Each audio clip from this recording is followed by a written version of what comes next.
सांगतो मी तुम्हाला बाबासाहेब सरगर म्हणून आहे, इकडे परतूरच्या जवळ बेलवाडी नावाचं गाव आहे. महानुभाव पंथाचा उपदेश आहे त्याला. तो माणूस, त्याच्या दोन्ही किडन्या फेल आहेत आणि तो माणूस जिवंत आहे. डॉक्टरने सांगितले दोन्ही किडन्या फेल आहे, तो जिवंतच कसा आहे, मलाही शंका आहे. तो म्हणे माझी तब्येत बिघडली का मी आहेरमलला जातो, 10 दिवस मुक्काम करतो, तिथे नामस्मरण करतो, ते कोण वापस येतो, काहीच करत नाही. माझ्या दोन्ही किडन्या फेल आहेत, 10 वर्षापूर्वी फेल आहेत. आज 10 वर्ष झाले तुला, 72 वर्षाचं वय आहे, सुदृढ माणूस आहे. प्रत्येकाकडून हे होणार, त्याची श्रद्धा आहे देवावर. श्रद्धा असेल तर होतो, असं होत नाही, कुणाच्या नाही होत नाही. लक्षात घ्या. धुंदुकारी इतका वाया गेला की आईच्या हातातून गेला, वडिलाच्या हातातून गेला. वडील म्हणे आपण ब्राह्मण, हे सगळं वाया गेलं तर काय करावं विचार करत होता. शेवटी अशामध्ये हाय खाऊन बाप मरण पावला. पित्याच्या मृत्यूचे त्याला दुःख नाही आहे. बाप गेल्यानंतर काय होतं माणसाची अवस्था, त्याला त्याचं काहीच वाटलं नाही. आता तर तो मोकळा झाला, धाकच गेला. थोडंफार वाकडं पाऊल जर आपलं पडलं तर आपला बाप आपल्याला अडवलं, हा धाक असतो मुलांना. तो गेल्यानंतर मात्र कुणी बोलू शकत नाही त्याला. धाक महत्वाचा असतो माय बाप, लक्षात घ्या. ज्याचा बाप गेला ना त्याला माहित असतं प्रेम काय आहे. मेल्यानंतर जिवंत आहे तोपर्यंत नाही. कारण बाप कधीच दाखवत नसतो मी तुझ्यावर प्रेम करतो म्हणून. बापानं कधीच मुलाला असं नाही म्हटलं आय लव्ह यू बेटा, नाही म्हटलं. आई कधीच मुलीला असं नाही म्हणत आय लव्ह यू बेटा, माझं तुझ्यावर खूप प्रेम आहे, खूप जीवन नाही. ते कृतीतून उतरत, ते म्हणत नाही, दाखवत नसतात. आणि आता सगळं ओझं त्या धुंदुलीवर आलं. धुंदुकारी प्रचंड वाया गेलेला. धुंदुली त्याला समजून सांगायची, अरे तुझा बाप नाही आता तू असं करू नको, व्यसन सोडून दे, चांगलं नाही, बरं नाही. पण तो काही ऐकत नव्हता. त्यांनी त्या नर्तकीला, वेश्येला घरी आणून ठेवलं. आता तर तिला फार वाईट वाटायला लागलं, काय करावं कळेना. शेवटी त्या नर्तकीनं सांगितलं, एक तर तुझी आई किंवा मी, दोन्हीपैकी घरामध्ये आम्ही राहू, कोणीतरी एक. आजही आमची अवस्था तीच होते बरं, लक्षात घ्या. मला शहरामध्ये तर झालंय, खेड्यापाड्यात अजून नाही, पण शहरात होते. सासू आणि सुना एकत्रित राहायला नकार देत आहेत. हिंदू संस्कृतीत ही सगळ्यात मोठी धोक्याची घंटा आहे, लक्षात घ्या. आपण आपल्या लेकरांना काय शिक्षण देतो आहोत. आपली मुलगी जाऊन तिथे आपल्या विहीणीच्या वेगळं राहायला पाहिजे अशी आपली इच्छा असते. मग आपल्या घरी आलेली सून ती दुसऱ्याची मुलगी असते, तिची इच्छा तशीच असेल ना, आपल्यातून आपली सून वेगळी राहिली पाहिजे. कुटुंब व्यवस्था फुटत चालली, लक्षात. त्याच्यामुळे एकामेकावर जो स्नेह, ममता, प्रेम हे पातळ होत चालले. खून में सफेदी आने लगी है, पांढरं व्हायला लागलं रक्त. पहिल्यासारखं राहिलं नाही. प्रेम, जिव्हाळा, ममता, माया, श्रद्धा, भक्ती नाही. खूप पातळ होत चाललं. फक्त काहीतरी करायचं म्हणून आम्ही करतो. सकाळी उठल्यानंतर ब्रश केला, हात सोळे केले, विशेष कपाळाला लावले नाही, ठोकले, असं सुरू आहे आमचं. ठोकतो आम्ही विशेष, लक्षात घ्या. काहीतरी सांगितलंय, परंपरा आहे आपली, एका फळाला लावायची म्हणून आपण लावतो. आणि बकऱ्या सांभाळणं चालूच आहे आपल्या. आहे की नाही? किती लोकांकडे बकऱ्या आहेत? हातवर करा पटपट. माहेरून आणलेल्या आहेत.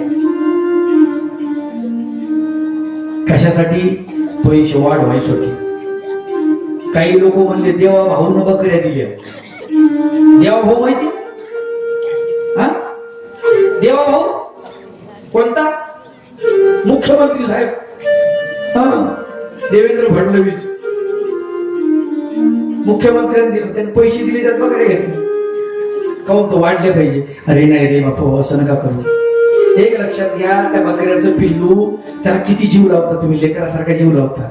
आणि नंतर मग ते पिल्लू काय होतं मोठं झाल्यावर, बोकड्या झाल्यावर त्याच्या आवाजात फरक पडला का नाही, मग ते कुठं जातं?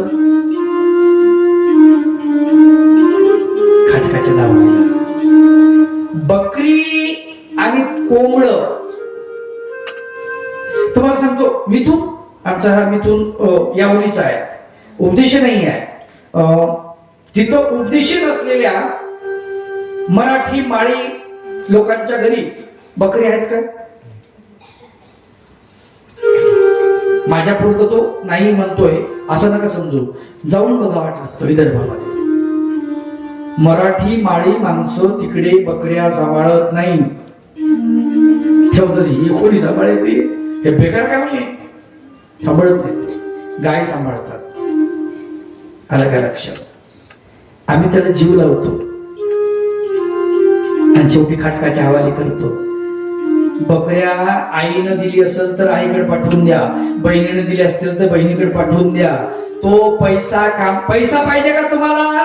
मी सरळ सांगतो, संध्याकाळी 1 तास दत्तात्रय प्रभूच्या विशेषाची सेवा करा. देवा मला संपत्ती पाहिजे, पैसा पाहिजे, भरपूर पाहिजे. अरे तो मोक्ष द्यायला बसलाय, पैसा काय चीज आहे? काय तुम्हाला माहिती आहे परमेश्वर काय द्यायला बसलाय? मोक्ष, ब्रह्मांड. तुम्ही काय मागता? देवा मला संपत्ती पाहिजे, मला पत्नी पाहिजे, सुंदर पाहिजे, पती पाहिजे, सुंदर पाहिजे, संपत्ती पाहिजे, पैसा पाहिजे, सोनं पाहिजे, घर पाहिजे, गाडी पाहिजे, बंगला पाहिजे, शेती पाहिजे. अरे काय बारीक बारीक मागतोस भल्या माणसा? देव म्हणतात, अरे तुझ्या पदरामध्ये मी ब्रह्मांड टाकायला बसलोय. ब्रह्मांड. सूत्रपाठ नावाचा ग्रंथ आहे, वाचा जरा, वाचा. त्याच्यामध्ये उद्धरण नावाचं प्रकरण आहे. कोणतं प्रकरण? उद्धरण. त्या उद्धरण नावाच्या प्रकरणामध्ये एक सूत्र आलेलं आहे. परमेश्वर भक्ताला काय देतो म्हणाले? माया कृपा व्यतिरिक्त परमेश्वर तयासी सकळा ही शक्ती दाना करीती. सगळ्या शक्ती देऊन टाकतात म्हणले. माया आणि कृपा दोन देत नाहीत. एक जड शक्ती आणि एक चेतन शक्ती, ह्या दोनच शक्ती आपल्याकडे ठेवतात. बाकी सगळ्या देतात. ब्रह्म देऊन टाकतात तुम्हाला, महादेव देऊन टाकतात, ती शक्ती महादेवाची, देवीची शक्ती देऊन टाकतात. सगळ्या देवतांची, इंद्रांची, चंद्राची, सूर्याची, सगळ्या शक्ती तुम्हाला भगवंत देऊन टाकतात. दान करतात. इतकं प्रभू दान करतात आपल्याला. केव्हा? जो परिपूर्ण भक्त बनतो त्यावेळेला. त्यांनी सगळं नाकारलं. पुत्र नाकारला, पती नाकारला, पत्नी नाकारली, बहीण नाकारलं, भाऊ नाकारला, सोयरे धायरे नाकारले, मन काय सांगतं तेही नाकारलं, सगळं नाकारलं. आणि कृष्ण चरणी तो आपल्याला मन सगळं समर्पित करतो.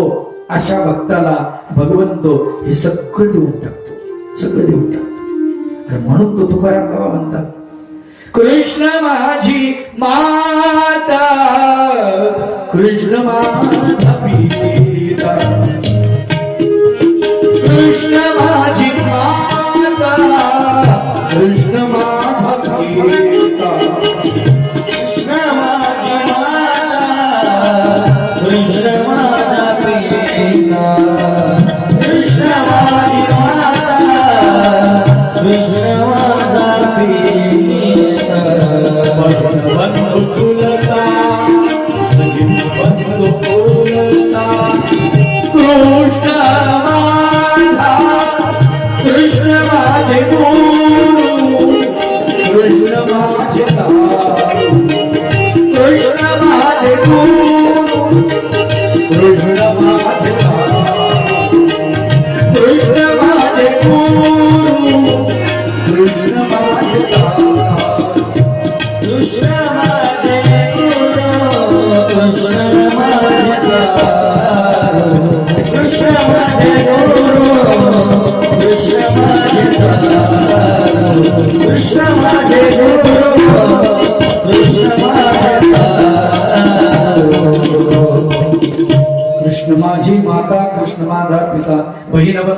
करता कृष्ण माझा, कृष्ण माझे गुरु, कृष्ण माझे तारू, उतरी पहिलं बारो कृष्ण माझा, कृष्ण माझे मन, कृष्ण माझे जन, सोयी राज सज्जन कृष्ण माझा, तुका म्हणे माझा श्रीकृष्ण विसावा, वाटे न करावा परता येवा.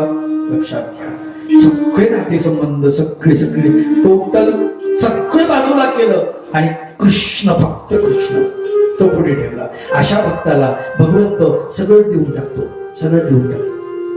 एकोबडीन बकरीने सांभाळण्यात काही अर्थ नाही. किती पैसा पाहिजे तुम्हाला? करोड रुपये पाहिजे असेल, 1 वर्ष सेवा करा दत्तात्रय प्रभूच्या विषयाची, बघा तुमचं काय होतंय.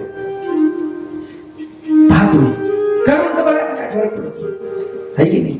पण आवडीनं बरं का, श्रद्धेनं, आवडीने भावे हरिनाम घेशी, तुझी चिंता त्याशी सर्व आहे. भगवंतालाच आपली चिंता आहे. भगवंतानं सांगितलं की श्रद्धेनं जर तू केलं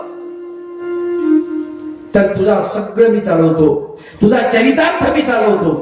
योगक्षेमं वहाम्यहं, तुझा योगक्षेम मी चालवतो. योगक्षेम शब्दाचा अर्थ, योग म्हणजे अप्राप्तस्य प्राप्तम, जे तुझ्याकडे नाही आहे ते तुला देतो. अप्राप्त आहे ते प्राप्त करून देतो. क्षेम म्हणजे प्राप्तस्य रक्षणम, जे तुझ्याकडे आहे त्याचं रक्षण करतो. अजून काय म्हणायला पाहिजे भगवंतांनी? थोडी ग्वाही दिली, आपण त्याचे वचनच पाहिले नाही. हो, काय म्हणतोय भगवंत हेच माहित नाही आपल्याला. धुंदुकारीचं सगळं वाटोळं झालं. शेवटी त्या नर्तिकेचं त्यानं ऐकलं आणि आईला आता कुठं काढून देणार म्हणून आईच्या डोक्यामध्ये त्याला दगड घातलं. एरवीच लोकांनी त्याचे संबंध तोडले होते. लोक, एक लक्षात ठेवा, लोक आम्हाला चांगलं बोलतात असं समजू नका. लोकांना काहीच घेणं नसतं. आपल्या चांगुलपणाचं, आपल्या वाईटपणाचं लोकांना काही घेणं देणं नाही. लोकांना त्यांच्या स्वार्थाचं घेणं देणं असतंय. कोणी असो, मी असो, माझा बाप असो, नाही तर आम्ही दोघंही असो. आलं का लक्षात? आमचा स्वार्थ काय? आम्ही पाहू यजमान श्रीमंत आहे ना, मिटलं का? आम्हाला पंगत देईन, आश्रमाला बांधकामाला देईन, बस झालं. तुम्ही कुठं चालले आम्हाला काही घेणं देणं नाही. तुम्ही देवतांची भक्ती करता का, तुम्ही मांस भक्षण करता का, तुम्ही मद्यपान करता, आम्हाला काही घेणं देणं नाही. एखादाच माणूस असा असतो तो म्हणतो हे तुम्ही चुकीचं करताय. लक्षात घ्या बरं का. हा तो कोण म्हणतो? ज्याला स्वार्थ नाही. तो तुमच्याशी मला काही घेणं देणं नाही. तुम्ही मला धान्य दिलं काय, तुम्ही मला जेवू घातलं काय, दक्षिणा दिली काय आणि नाही दिली काय, मला काहीच खबर पडत नाही. मी तुमच्याशी स्पष्ट बोलणार, तुम्ही चुकीचं करताय. तुम्ही कोंबड्या बकऱ्या सांभाळताय, चुकीचं करताय. महानुभाव पंथाच्या माणसानं आपल्या गावात गणपती बसतो का? बसतो ना. गणपती बसवणारे कोणी? हातवर करा. उपदेशाचीच मुलं. अरे गीतेत स्पष्ट उल्लेख आहे. बरं भागवतात उल्लेख आहे, कृष्ण कथेत उल्लेख आहे. इंद्राची पूजा करू नका भगवान गोपाल कृष्णाने सांगितलं. नवस केला यशोदेने गणपतीला, तो फेडला आणि तो गणपती धरून उचलून तोंडात टाकला भगवान गोपाल कृष्णानं. माहिती आहे ना तुम्हाला सगळ्या. सगळ्या देवाचा पाप आपला आहे हे माहित असताना सुद्धा, तरी सुद्धा आपण दुसऱ्याला बसतो. म्हणजे केवढी मोठी अंधश्रद्धा आहे. कळलं पाहिजे. लक्षात ठेवा माय बाप हो, हे कळत नाही म्हणून अडचण आहे आमची. धुंदुकारीनं मातेच्या डोक्यामध्ये दगड घातला आणि लोक काय हो, जाऊ द्या म्हणले ती येडे, आपण बरं ना दिला त्याची. कोणी त्याच्या घरी पहिलेच जात नव्हतं, संबंध मिटला होता, येणं जाणं बंद केलं होतं. आता ती नर्तकी आणि तो दोघेच राहत होते. शेवटी नर्तकीने विचार केला, याला आपल्याला पाहिजे पैसा, हा पैसा आणतो, हा दिवसा झोपायचा, रात्री चोऱ्या माऱ्या करायचा, डाके टाकायचा, लोकांना मारायचा, कोणाला कापायचा, वाटमारी करायचा, लग्न लुटायचा, काय काय करायचा आणि ते घेऊन यायचं आणि हिला द्यायचा. हिनं विचार केलं, यदा कदाचित राजाला जर कळलं आणि राजाला जर याला पकडलं, याला तर आपल्यावर गंडांतर येईल, हे कुठं नेऊन ठेवतो.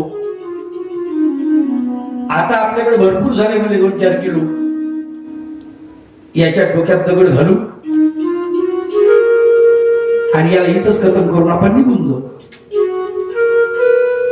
एक दिवशी त्याला मद्य, तो पितच होता, भरपूर मद्यप्राशन केलं त्यांनी, त्याच्या डोक्यात दगड घातला आणि तिथेच त्याला पुरून टाकलं घरामध्ये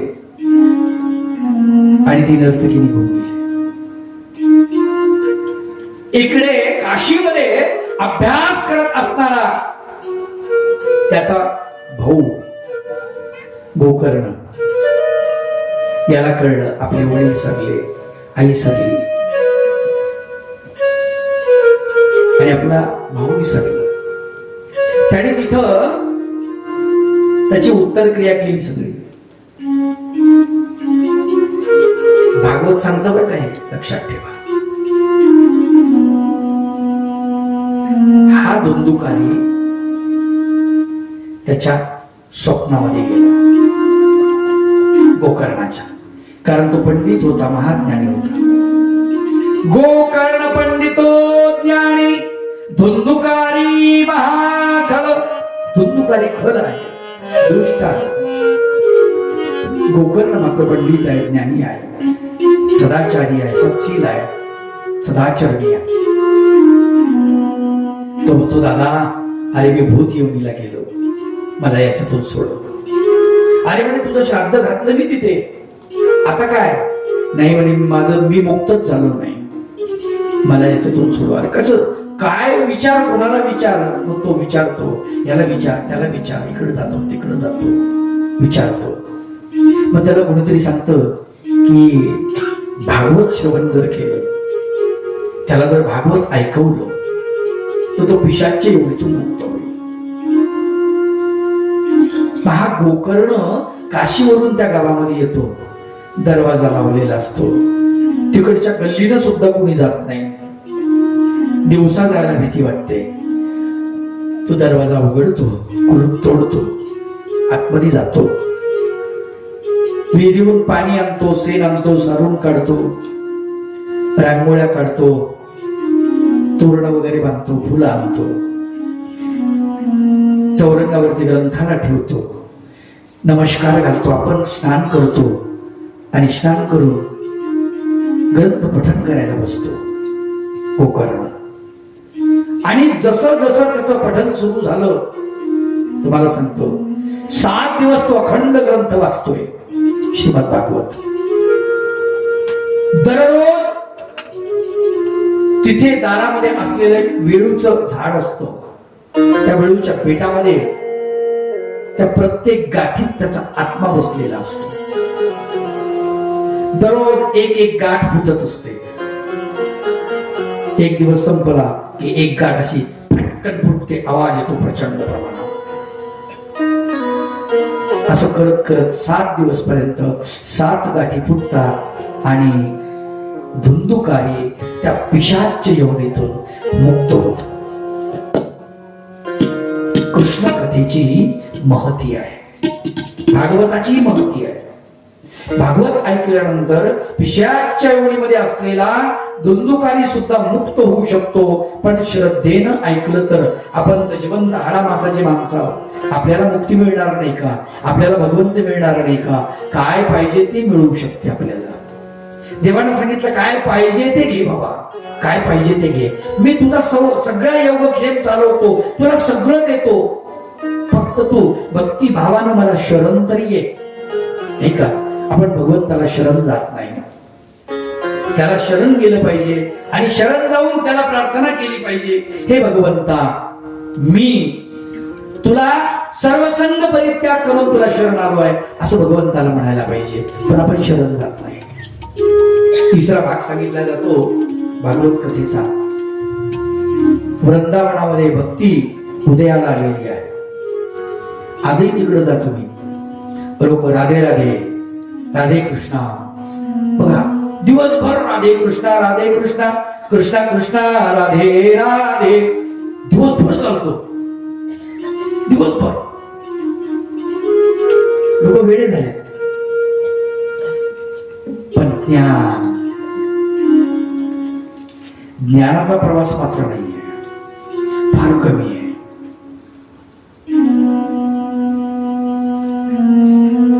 वृंदावनामध्ये भक्ती शिखराला पोहोचली होती. रूपक सांगितलं जातं की भक्तीनं एका सुंदरीचं रूप धारण केलं आणि ती सुंदर नारी रडत होती. नारद मुनी चालले आणि नारद मुनी तिला विचारते, माते तू काय रडतेस? ती म्हणे, काय सांगू महाराज, मी का रडते? माझी 2 मुलं आहेत, हे असे बिमार पडलेले आहेत. एकाचं नाव ज्ञान आणि दुसऱ्याचं नाव वैराग्य. स्वामी चक्रधर महाराज म्हणतात, ज्ञान भक्ती वैराग्य ये तिन्ही एकेकाळीने होती. एकाच टायमाला झालं पाहिजे. सुरुवातीला ज्ञान, तुमच्या अंतःकरणात ज्ञान एकदा पोहोचलं, डोक्याच्या कानाच्या माध्यमातून डोक्यातून अंतःकरणामध्ये उतरलं, ज्ञान अंतःकरणात उतरलं खाली की भक्ती झिरपते. अंतःकरण पाझरलं की तिचं भक्तीमध्ये रूपांतरण होतं. लक्षात ठेवा, ज्ञान इथं असतं, मस्तकात असतं तोपर्यंत ते ज्ञान आहे. जोपर्यंत इथं येतं हृदयापर्यंत, त्यावेळेस त्याचं बीजारोपण होतं त्या ज्ञानाचं आणि तिथे भक्तीचा उगम होतो. लक्षात घ्या. आणि जेव्हा ते ज्ञान अंग प्रत्यंगामध्ये जातं, हातामध्ये जातं, पायामध्ये जातं, डोळ्यामध्ये जातं, तेव्हा त्याचं वैराग्य बनतं. आणि मग तेव्हा मातृवत परदारेषु परद्रव्येषु लोष्टवत आत्मवत सर्वभूतेषु यपश्यति समश्यति. मग सगळ्या मातेकडे बघून त्याला असं वाटतं, मातृवत परदारेषु, दुसऱ्याची स्त्री माते समान, परद्रव्येषु लोष्टवत, दुसऱ्याचं धन माती समान, आत्मवत सर्वभूतेषु, आत्मा नावाचं तत्व सर्व प्राणी मात्राच्या ठिकाणी आहे. आणि मग तो म्हणतो की आता मी कुणाचाही द्वेष करणार नाही. न घडो कुण्याही जीवाचा मत्सर, कुण्याही जीवाचा मत्सर घडू नये म्हणजे माझ्या जन्यात. ही त्याची अवस्था बनते. हे वैराग्याचं प्रतीक आहे. लक्षात ठेवा, वैराग्याचं. आणि तिन्ही गोष्टी एकत्रित आल्या पाहिजे. तिन्ही गोष्टी. ती भक्ती म्हणते, नारद मुनी काय करावं, माझे 2 पुत्र म्हातारे होऊन पडलेले आहेत, वृद्ध होऊन पडलेले आहेत. माझे पुत्र, मी तरुण आहे, पण हे माझे लेकर वयस्कर झालेत, बिमार पडलेत. एक ज्ञान आणि दुसरं वैराग्य. कुणीच ज्ञान कमवायला तयार नाही. कुणाला ज्ञानाची लालसा राहिलेली नाहीये, कुणालाच नाहीये. वर ज्ञान सुरू आहे आमचं. आम्ही महानुभाव पंथाचे, एवढं आपल्याला माहिती आहे नाही का? आडनावाच्या उपदेशी देव ठेवले वळचणीशी आणि ते काढले दसऱ्याच्या दिवशी कांगडायला. काय तर देवाला पाणी द्यायचं? काय झाड आहे काय देवाला पाणी द्यायला? अवघड गोष्ट आहे. अरे सगळ्या भावक्रिया आहे. देवाला झोपू घालणे, देवाला उठवणे, देवाला उपहार दाखवणे, देवाला चहा. देव चहा पितो का? पितो देव चहा? जेवतो देव? दत्तात्रय प्रभू जेवतात? सांगा बरं तुम्ही, जेवतात? नाही जेवत. भाव आहे तुमचा. जसं लहान लेकरू असतं, लहान लेकराला तुम्ही जशा भावनेनं प्रेमानं खाऊ घालता, त्यानं खाल्लं नाही तरी खाऊ घालता. लहान आहे ते बाळ आणि तुम्ही शिरा केला आणि त्याला अर्धा चमचा तोंडात घेतला आणि चमचा फेकून दिला, मग तुम्ही रागवता का त्याच्यावर? नाही. जाऊ द्या, अर्धा चमचा खाऊन नाही खाल्लं ना.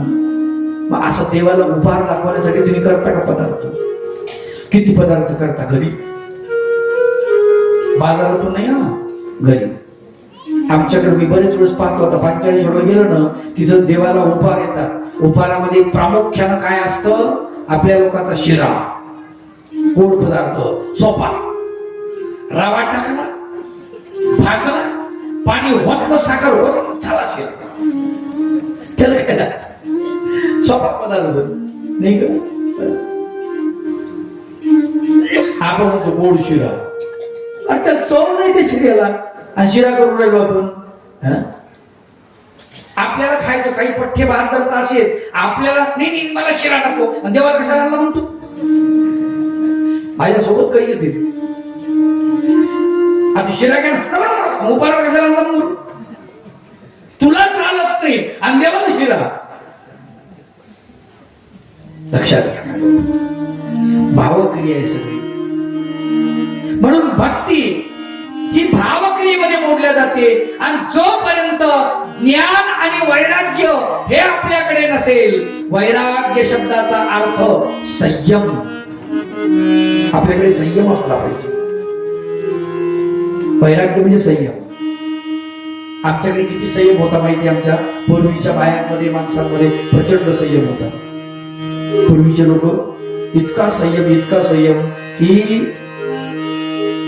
तुम्हाला आठवत असेल काही, आता म्हाताऱ्या बायांना तरी आठवत असेल, साखरीच्या डब्याला कुलूप होतं ना आजी, साखरीच्या डब्याला कुलूप, बरोबर आहे. आपल्या घरच्या लोकांसाठी कशाचा चहा, गुळाचा, आणि पाहुणे आले त्यांच्यासाठी साखर. आज सुनबाईला जर वाटलं समजा यदा कदाचित